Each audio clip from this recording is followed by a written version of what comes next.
Bismillahirrahmanirrahim. Assalamualaikum warahmatullahi wabarakatuh. Alhamdulillahirabbil alamin wassalatu wassalamu ala asyrafil anbiya'i wal mursalin sayyidina wa maulana Muhammadin wa ala alihi wa sahbihi ajma'in. Amma ba'du. Sebelumnya saya doakan semoga kita semua selalu berada dalam naungan dan bimbingan dari Allah Subhanahu wa taala, senantiasa dalam naungan ridhonya, sehingga kita termasuk dari golongan hamba Allah yang beriman dan bertakwa hingga akhir hayat, dan tentunya mendapat husnul khotimah. Amin ya rabbal alamin. Sahabat beriman yang dirahmati Allah, sihir atau di dalam bahasa kita biasa disebut tenun atau santet itu memang ada dan nyata. Nabi Muhammad SAW pernah disihir oleh seorang Yahudi yang bernama Labid bin Aqsa dengan menggunakan media berupa rambut Nabi sebagai ikatan sihirnya. Maka kemudian turunlah surat Al-Falaq dan surat An-Nas untuk melepaskan dirinya dari gangguan-gangguan sihir tersebut. Allah Subhanahu wa taala pun menjelaskan tentang sihir di beberapa ayat di dalam Al-Quran, seperti pada ayat yang menjelaskan tentang kisah Nabi Musa alaihissalam yang menghadapi tukang sihirnya Fir'aun. Sihir banyak jenisnya dengan kekuatannya yang berbeda-beda, seperti sihir penghancur rumah tangga, sihir agar sakit, sihir agar gila, dan sihir sampai meninggal dunia. Semuanya itu adalah perbuatan-perbuatan keji dan tercela. Namun tidak semua orang dapat disihir atau disantet. Ada beberapa orang yang tidak bisa disihir dengan berbagai macam kekuatannya, mulai dari sihir tingkat rendah sampai pada sihir yang menggunakan kodam jin ifrit yang terkenal sangat kuat dan jahat. Sebab pada diri orang tersebut ada benteng pertahanan yang sangat kuat, seperti pengakuan dari orang yang pernah menekuni profesi sebagai tukang sihir atau sebagai tukang santet.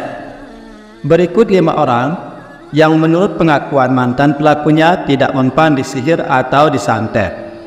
Yang pertama, orang-orang yang rajin melaksanakan sholat sunnah fajar dan sholat subuh. Selamanya mereka tak akan mempan disihir dengan kekuatan sihir macam apapun. Setan atau jin yang dikirim untuk menyakitinya hanya mampu mendengarkan suara mereka, namun tidak mampu melihat dan menyerangnya. Pengakuan ini hampir sama seperti apa yang telah dijelaskan oleh Imam Al-Ghazali di dalam kitabnya Rasaidul Hajjah, bahwa barang siapa yang melaksanakan sholat 2 rakaat fajar dan di dalam 2 rakaatnya membaca Alam Nashrah atau surat Al-Insyirah dan surat Al-Fil, maka tak ada jalan bagi musuh-musuhnya untuk menyakitinya. Yang kedua, orang yang sering wudhu atau selalu dalam keadaan suci dari hadas kecil dan hadas besar. Menurut pengakuan mantan dukun tersebut, dari diri orang yang selalu mempunyai wudhu terpancar sinar yang mampu menyilaukan mata tukang sihir, sehingga dapat mengganggu konsentrasi ritualnya dan menghalangi tukang santet untuk menyantetnya. Pengakuan ini sama seperti keterangan bahwa wudhu itu adalah nur atau cahaya, dan umat Nabi Muhammad SAW kelak di hari kiamat akan dikenali dari cahaya bekas dari wudhunya. Yang ketiga, orang yang banyak atau sering melakukan hubungan intim, baik laki-laki ataupun bagi perempuan. Tentunya ini dengan cara-cara yang dilegalkan oleh agama.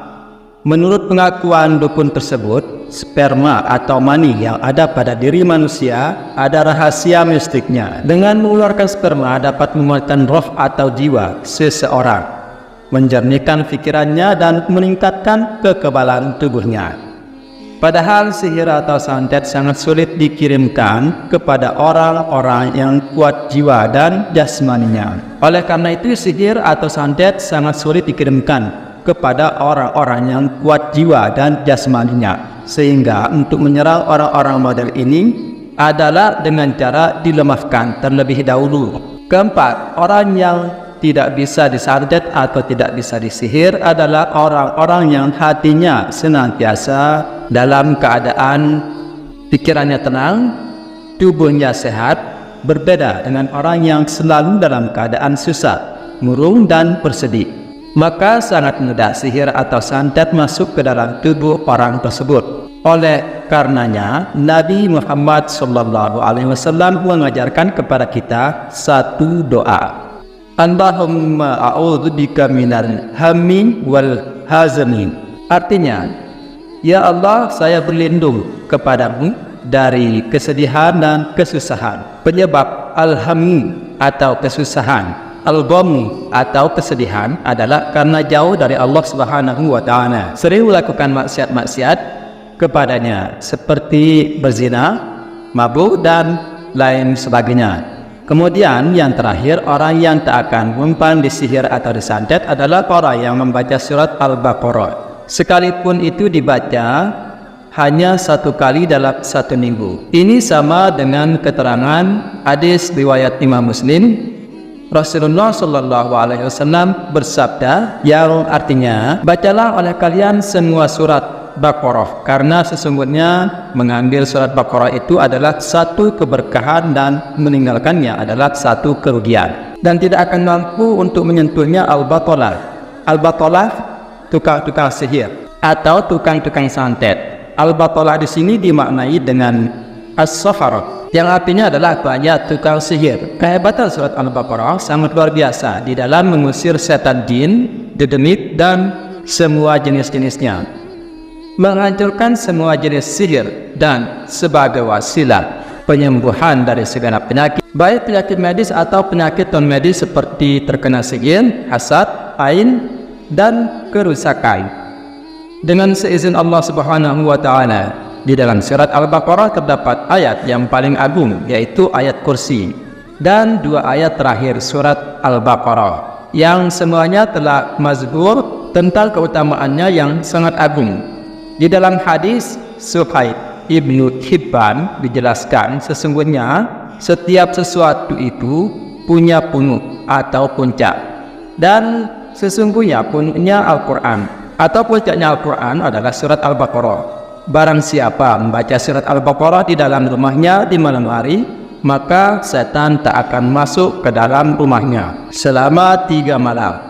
Maka dengan mengikuti hadis ini, sebaiknya rumah kita dibacakan surat Al-Baqarah minimal 1 kali dalam 3 hari, sehingga rumah kita menjadi rumah yang penuh dengan keberkahan, kedamaian, dan bebas dari gangguan-gangguan setan dan barang-barang gaib lainnya. Dalam membaca surat Al-Baqarah tidak mesti khatam sekaligus, namun bisa dengan cara dicicil sampai 3 hari, sehingga tidak memberatkan bagi orang yang mempunyai banyak aktivitas.